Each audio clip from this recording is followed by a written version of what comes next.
Bonjour, aujourd'hui c'est l'horreur. Je vais vous parler des équations. Qu'est-ce que c'est que ce mot?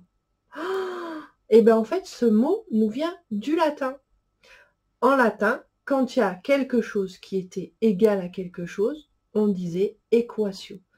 D'où le mot équation qui veut simplement dire égalité. Je vais vous donner un exemple de la vie courante. Voilà, donc j'adore les tartes au citron, donc bien évidemment dans mes livres, j'ai parlé de tartes au citron.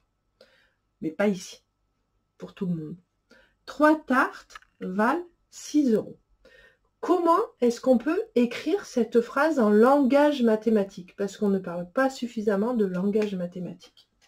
Donc 3 tartes, à la place de val, on peut marquer égal, 6. Et puis en maths, on n'écrit pas tarte. Du coup, les mathématiciens, c'est des gros feignants. Je ne devrais pas dire ça, mais au moins ils écrivent, au mieux ils se portent. Donc, au lieu de tarte, on va mettre T. 3T égale 6. Voilà. Là, nous avons fait l'action de mettre un problème en équation. Donc, je rappelle, l'essentiel est dans ce livre, les maths apprivoisées 2. Je commence un petit peu à en parler à la fin des maths apprivoisées.